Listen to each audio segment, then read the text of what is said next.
Boa tarde a todos. O nosso grupo ficou com o tema das obrigações civis e naturais. Esse grupo é composto pela Ludmila, pelo Luiz Otávio e por mim, Renata. Esse trabalho ele irá compor a nota da segunda avaliação na disciplina de Direito Civil 2. Inicialmente, antes de nós entendermos os conceitos de direito civil e direito natural, obrigações civis, e obrigações naturais, nós precisamos entender o conceito da própria obrigação. E nós colocamos aqui o conceito de Washington de Barros Monteiro, que ele vai dizer assim, que a obrigação é a relação jurídica de caráter transitório estabelecida entre credor e devedor e cujo objeto consiste numa prestação pessoal econômica, positiva ou negativa, ou seja, de fazer ou não fazer, devida pelo primeiro ao segundo, garantindo-lhe o adimplemento, ou seja, o cumprimento através de seu patrimônio. De acordo com a Maria Helena Diniz, ela vai dizer que a obrigação ela vem de um dever jurídico, e este dever, ele é o dever do direito objetivo que recai sobre todas as pessoas, cabendo uma sanção a ser paga por aquele que não cumprir esse dever. Com essas observações, a gente pode observar que o termo dever jurídico, ele é mais amplo que o termo obrigações, porque o primeiro, ele vai abranger mais deveres do que aqueles que são oriundos de negócios jurídicos, mas nós estamos tratando do conceito de obrigação. O conceito de obrigação, ele pode se traduzir no direito de alguém poder exigir o cumprimento de certo dever de outra pessoa, né, por meio de relações jurídicas. Nós notamos nas relações obrigacionais, que nós colocamos um pequeno esquema aqui, a existência de dois sujeitos. Aqui, ao seu lado esquerdo, está o sujeito ativo, ou seja, é o credor, é aquele que deverá receber essa prestação, tendo o direito de exigi-la. Havendo mais de um sujeito ativo, a prestação ela deve ser paga em partes para cada sujeito, paga no total ou apenas para um sujeito, dependendo do tipo, né, de relação jurídica a ser estabelecido.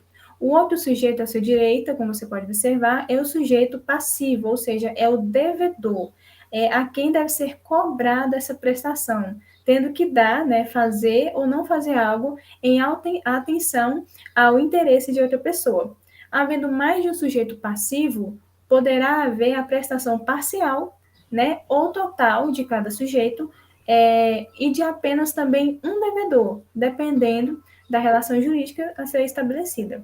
O objeto da obrigação, como vocês podem enxergar aí no centro, ou mesmo fato da obrigação, ele é considerado por maior parte dos doutrinadores como a própria prestação, né, que vai se diferenciar do objeto material. A prestação, então, ela seria o quê? Ela seria o ato do devedor em entregar o objeto ao credor. O credor, ele não vai cobrar pelo objeto, mas sim pelo seu ato de entrega. Podemos então chegar à conclusão que o credor ele tem o direito de infligir ao devedor uma limitação de sua liberdade passiva, já que o devedor ele só vai se libertar, né, dessa obrigação para com o credor quando ele adimplir com essa obrigação, né, quando ele cumprir com essa obrigação. E o credor ele tem o direito de acionar a execução de sentença, ou seja, se não houver o cumprimento dessa obrigação, ele pode estar recorrendo ao judiciário. A única garantia que o credor pode ter é o patrimônio do devedor, né, não havendo, portanto, uma prisão, né, por essa dívida. Finalmente, nós podemos dizer que a lei ela é a fonte primária das obrigações, como nós colocamos aí. Esse fato ele pode ser observado, né, pelas obrigações, elas se tratarem de relações jurídicas. A lei, no entanto, nós precisamos entender que ela não é a única fonte das obrigações, sendo também os fatos jurídicos em lato sensu, ou seja, aqueles que são oriundos da vontade humana, né, da vontade das partes, como nós colocamos aí.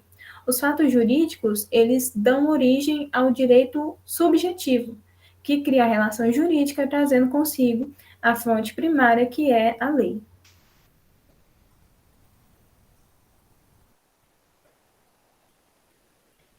Então, pessoal, como a Renata já falou para vocês sobre o conceito das obrigações do direito civil, eu vou falar agora um pouco, bem resumidamente, das obrigações civis. E aí eu coloquei no slide uma parte do que eu vou falar de forma bem resumida para o entendimento ficar melhor. Então, a obrigação civil, ela é aquela na qual existe um vínculo jurídico de prestação entre o credor e o devedor. Neste caso, o devedor da relação ele pode ser alvo de uma intervenção estatal por parte do credor, caso ele não cumpra com a sua obrigação, que é o que eu coloquei também no slide, que o devedor ele pode, o credor ele pode exigir do Poder Judiciário para o devedor pagar a sua dívida e cumprir com a sua obrigação. Ou seja, com o inadimplemento da obrigação, o credor ele terá o direito de intervir judicialmente para garantir o cumprimento por parte do devedor. Então, a obrigação civil, ela nada mais é do que aquela que permite que seu cumprimento ele seja exigido pelo próprio credor mediante a uma ação judicial. Um exemplo disso é a obrigação da pessoa que vendeu um carro ou uma moto, algum desses objetos, de entregar a documentação referente ao veículo, né, no ato, ou então em algum outro momento que eles combinaram para garantir o cumprimento da obrigação.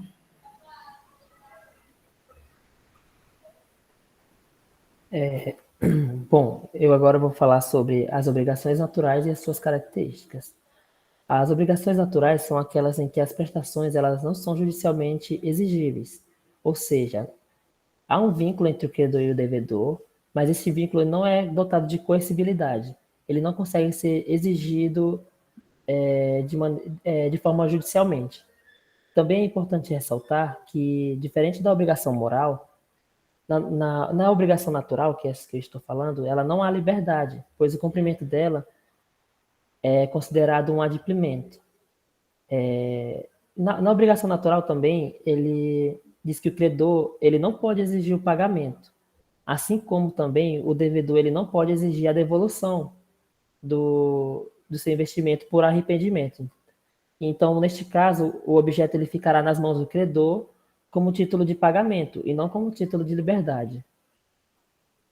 Eu coloquei 3 exemplos e este primeiro ele é o exemplo mais comum quando se fala de obrigação natural, que seria a obrigação de pagar dívida de jogo, que está expresso no artigo 814 do Código Civil, que diz que não é obrigatório pagar dívida de jogo.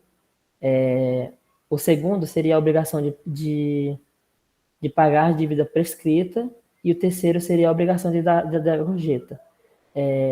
Essas obrigações, só para retomar aqui, elas têm um vínculo jurídico, o vínculo jurídico existe, mas o seu cumprimento ele não pode ser exigido. E é isso.